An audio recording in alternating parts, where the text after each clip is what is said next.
Hey, I'm Brendan with Knowles 24/7, joined by Zach Blostein. Zachary, hello. Hello. Was this the bang that you wanted us to start with? Is that enough energy for you? That was a lot of energy, but that wasn't the bang I wanted us to. Okay, Bang! good show. No, but yeah, let's get into it. There's some big news. Big news on the recruiting front. March 11th, next weekend, is going to be FSU's massive recruiting weekend, Legacy Weekend. We'll have a video on that later in the week. But this was like an appetizer before the main course. And what an appetizer it was, Zachary.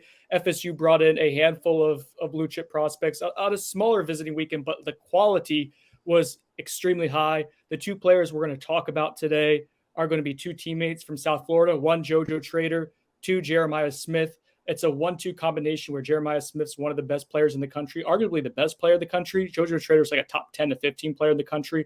Both play wide receiver. So they're both here this weekend, Zach. Let's start off with the JoJo Trader interview that you conducted on Saturday. He gave you quite the response when you asked him a kind of pressing question about what he learned from his visit. Let's start off with that takeaway.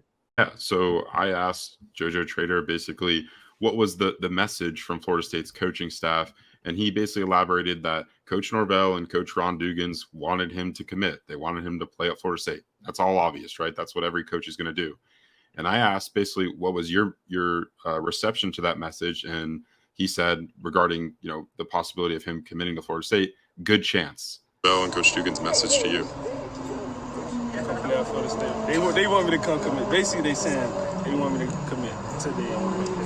And what are you thinking about that? Good chance.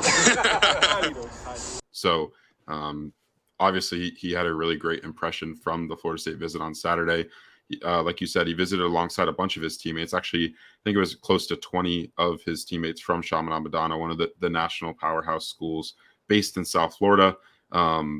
JoJo's an electric athlete, and we'll talk about Jeremiah in a second, but I think Florida State made a huge move here. I do not think that he made a commitment to the staff on the visit, but I think Florida State, was probably running third behind maybe Miami and Ohio State entering the trip, and I think leaving, they're probably at the very least in the second spot, maybe even leading the charge for a 5-star wide receiver in JoJo Trader.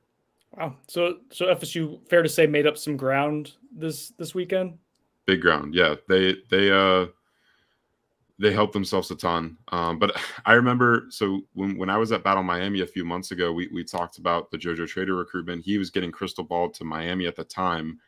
He had visited that weekend, and I basically was told, by JoJo himself, that his recruitment was going to have a lot of twists and turns. So I don't expect this to be Florida State, it gets into the pole position, and then let's say he makes a commitment within the next month and it's over. That's just not what's going to happen. He's from South Florida. Florida is going to South Florida, baby. Exactly. And he's hearing all these schools out still. It's still very early in the process, but it's a good sign that Florida State got him on campus. It was the only school that he visited this weekend. It was the first school he visited in March. He's going to make other trips. He does want to get back to Florida State at some point, either within the month of March or sometime this spring. Likely for a spring practice. I know FSU is working on that, but yeah, it was a really big time visit for Florida State with their chances long term with JoJo Trader. Now let's move to his teammate Jeremiah Smith, and it's not often that you have a top. I think JoJo Trader is 11th or 12th nationally in the 24/7 Sports Composite as an athlete, but he's probably a wide receiver. It's not often that you're going to have a teammate at the same exact position that's going to be ranked better, but lo and behold, Chaminade's got really good problems when you have two good wide receivers. Jeremiah Smith, number 1 wide receiver nationally, number 2 overall in the 24/7 Sports Composite. I know, speaking to Bud Elliott recently, he thought that Jeremiah Smith might be the best wide receiver prospect he's ever seen in person. Just for context there, he's really good. He's ridiculously good. He shared a receiving core with FSU signee Edwin Joseph, JoJo Trader, and he still put up over 1,000 yards receiving and playing some of the toughest competition in the country at Chaminade-Madonna. So no, he left. He departed FSU later on Saturday. It was 6 p.m. ish. He did not elect to do an interview then with media, but then today on Sunday he went to the Under Armour All-American camp in Orlando and spoke with Knowles 24/7's Chris Nee out there. So that was huge that Chris was able to get him.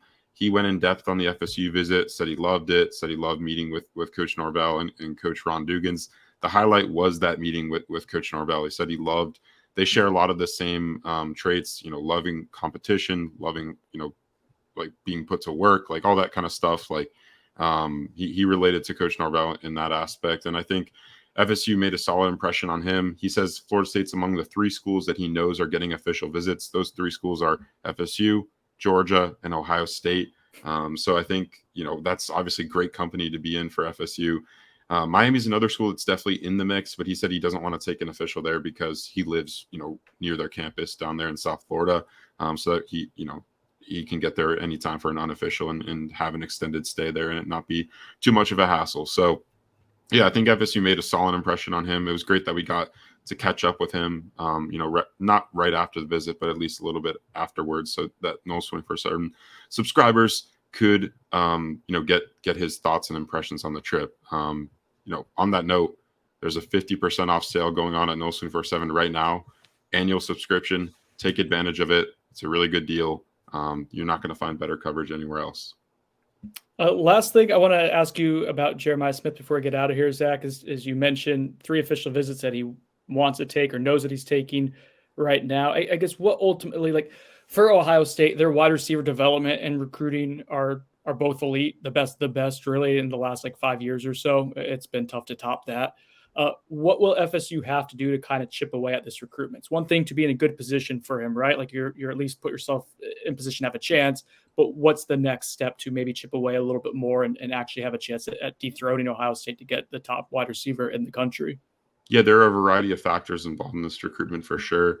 I think one is how well do these teams throw the football? And Jeremiah, I think one of the reasons why Florida State has some momentum here and is able to get back into this recruitment, even after he committed to Ohio State, is because of the season they just had with Jordan Travis tossing it up to guys like Johnny Wilson and the other, wideouts on FSU's roster that made a strong impression on him. He talked about that in the interview today. He mentioned that he loved seeing Florida State pass the ball and he loved watching their offense. So if you can continue that into 2023 at FSU, that would obviously help. I think another factor in this is Brian Hartline. Brian Hartline's currently, I believe, the OC/wide receivers coach at Ohio State. He's Jeremiah Smith's main recruiter, the guy connected to him in that recruitment at OSU. If Brian Hartline, who had flirted with some other jobs this past offseason, somehow, some way were to leave Ohio State for another position somewhere else, I think that could blow the doors off this recruitment and pretty much allow any team to get in the mix of the teams that are already pushing for Jeremiah. So definitely a variety of factors, but I think those 2 are the most important based on the conversation he had with Chris today. Zachary, I'll see you later this week.